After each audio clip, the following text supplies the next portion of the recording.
Effect ہوتا ہے، یعنی آبادی کا حصہ سب سے زیادہ ہوتا ہے یہ طے کرنے میں کہ آپ کو کتنے پرسنٹیج حصہ ملے گا. تو وہ اس کے وہ آپ کو فائدہ بہرحال ملے گا. جس صوبے کی بھی آبادی بڑھے گی اس کا شیئر بڑھ جائے گا، لیکن وہ ہوگا نئی اسمبلی کے الیکٹ ہونے کے بعد سے.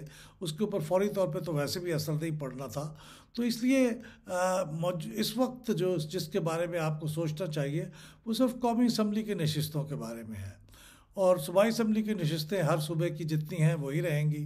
لیکن آگے چل کے میں دوسری بات جو ذکر کروں گا وہ اس کے بارے میں سمجھنے کی ہے. تو یہ تو ایک پہلی بات تھی. دوسری بات یہ تھی، چونکہ وزیر اعظم شہباز شریف صاحب نے چند دن پہلے یہ بات کہی ہے کہ جو انتخابات ہوں گے نئے ہونے والے وہ نئی مردم شماری کے مطابق ہی ہوں گے، کیونکہ نئی مردم شماری ہو چکی ہے تو اب یہ مناسب نہیں ہوگا کہ ہم اس نئی مردم شماری جو مکمل ہو گئی ہے اس کے مطابق انتخابات نہ کریں. اس کے بارے میں دو چیزیں ہیں، اس میں دو طریقے سے اثر انداز ہوگی نئی مردم شماری ہمارے انتخابات کے اوپر. پہلی بات تو یہ ہے کہ جس کا میں نے پہلے ذکر کیا کہ جو صوبوں کا حصہ ہے قومی اسمبلی کی نشستوں میں وہ کم اور زیادہ ہو سکتا ہے اس حساب سے کہ کسی صوبے کی آبادی کم یا زیادہ ہو گئی ہے. آبادی کم ہو گئی ہے تو نشستیں کم ہو جائیں گی، آبادی زیادہ ہو گئی ہے تو نشستیں زیادہ ہو جائیں گی. یہ فرق پڑے گا. لیکن یہ فرق پڑنے کے لیے اور اس کے حساب سے حلقہ بندیاں کرنے کے لیے یہ لازم ہے کہ آپ آئین کے اندر ترمیم کریں. آئین کے آرٹیکل 51 اور اس کے سب آرٹیکل 3 کے اندر ایک ٹیبل دیا ہوا ہے. اس ٹیبل کے اندر یہ بتایا گیا ہے کہ پنجاب کی قومی اسمبلی کی نشستیں کتنی ہوں گی.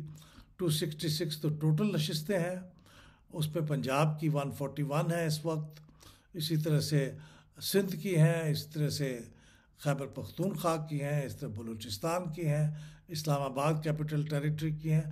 تو یہ نشستیں دی ہوئی ہیں. ان نشستوں کے اندر اگر نئی مردم شماری میں آبادی بدل گئی ہے تو پھر ان نشستوں میں کے اندر بھی تبدیلی ہوگی، اور اگر تبدیلی ہوگی تو پھر اس ٹیبل کو ریوائز کرنے کے لیے ایک آئینی ترمیم کی ضرورت ہوگی. یہ درست ہے کہ یہ ایک بالکل اسٹیٹسٹیکل سی ایکسرسائز ہے، کیلکولیشن ہے سمپل، لیکن آئین کے اندر کسی کاما کو، کسی سیمی کولن کو، کسی فل سٹاپ کو بھی جب تبدیل کیا جاتا ہے تو وہ آئینی ترمیم ہی ہوتی ہے، اسے آئینی ترمیم ہی کے ذریعے تبدیل کیا جاتا ہے. تو اس طرح یہ تو اگر اعداد و شمار میں تبدیلی ہوگی تو یہ ذرا بڑی اہم تبدیلی ہوگی اور یہ آئینی ترمیم کے بغیر نہیں ہوگی. لہٰذا نئی مردم شماری اب چونکہ آئینی ترمیم ہو نہیں سکتی، قومی اسمبلی کے اندر اتنے ممبر نہیں ہیں کہ جو 2/3 ٹوٹل سیٹس کا مکمل کر سکیں، تو اس لیے آئینی ترمیم تو ہو نہیں سکے گی.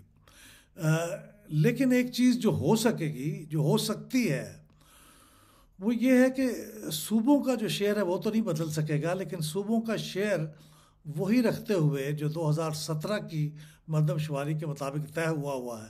جیسے میں نے مثال دی کہ پنجاب کی جنرل سیٹیں قومی اسمبلی کی 141 ہیں، تو 141 رکھتے ہوئے اب اس صوبے کے اندر، پنجاب کے اندر جو مختلف ضلع ہیں، ڈسٹرکٹس ہیں، ان کی نشستوں کی تعداد جو ہر ضلع کو ایلوکیٹ کی ہوئی ہیں وہ بدل سکتی ہیں.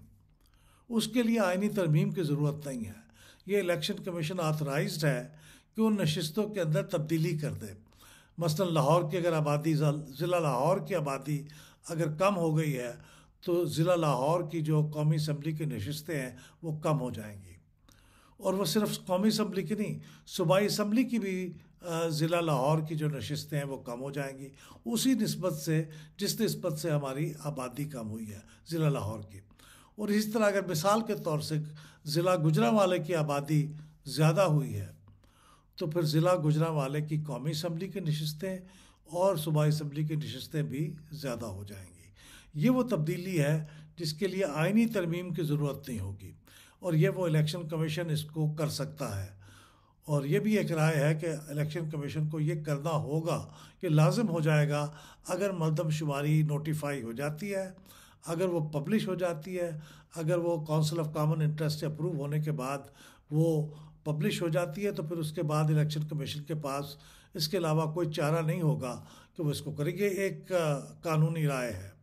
لیکن اس میں ایک جو افسوسناک پہلو ہے وہ یہ ہے کہ یہ کرنے کے لیے بھی ایڈیشنل وقت درکار ہوگا. اب الیکشن کمیشن کو کتنا وقت درکار ہوگا؟ کیا اس کو جس طرح سے ڈیمارکیشن آف کانسٹیچوئنسیز کرنے کے لیے 4 ماہ کا انہوں نے کہا تھا کم از کم عرصہ درکار ہوگا اور 6 مہینے بھی لگ سکتے ہیں، تو کیا اتنا ہی درکار ہوگا یا اس میں کوئی کمی ہو سکتی ہے یا اتنا ہی ہوگا؟ لیکن میرے خیال میں یہ سیف ہوگا ایزیوم کرنا کہ کم از کم 4 مہینہ الیکشن کمیشن کو درکار ہوں گے. اور یہ اگر ہو گیا تو اس کا مطلب ہے کہ الیکشنز 3 مہینے کی مدت تو اسے ویسے ہی ہوگی جو کہ الیکشنز اسمبلی کو ڈیزالو ہونے کے بعد اسے ملیں گے. زیادہ سے زیادہ 60 دن بھی ہو سکتے ہیں، 90 دن بھی ہو سکتے ہیں زیادہ زیادہ. لیکن اس کے علاوہ پھر اسے 4 ماہ کا عرصہ نئی کانسٹیچوئنسیز کو ڈیمارکیٹ کرنے کے لیے بھی چاہیے ہوگا. یعنی وہ 7 سے 9 ماہ تک کا یہ ٹوٹل پیریڈ ہو سکتا ہے پوسٹ پونمنٹ کا.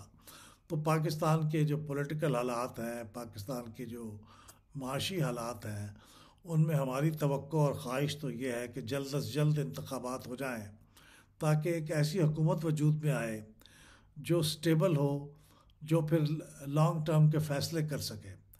ایسی حکومت جو کہ چند دن کے لیے ہے، جیسے ایک کیئر ٹیکر گورنمنٹ آئے گی، وہ کوئی لانگ ٹرم فیصلے تو نہیں کر سکے گی. تو اس لیے بہتر یہ ہوگا کہ اگر ہم کو ایسا راستہ ڈھونڈیں کہ 90 روز کے اندر یہ انتخابات ممکن ہو سکیں. لیکن میں نے یہ وضاحت اس لیے کر دی ہے کہ یہ پاسبلٹی ہے کہ آئندہ آنے والے دنوں کے اندر یہ قانونی نکتہ اٹھایا جائے اور اس کے مطابق پھر یہ ڈیمارکیشن کا یہ محدود کام کر لیا جائے، اور اس کے لیے بھی شاید کوئی ایکسٹرا مدت درکار ہوگی. تو یہ دیکھنے والی بات ہے کہ آئندہ آنے والے دنوں میں پاکستان کی عدالتیں اور پاکستان کی حکومت اور پاکستان کی کونسل آف کامن انٹرسٹ اس بارے میں کیا فیصلہ کرتے ہیں. آپ کا بہت شکریہ.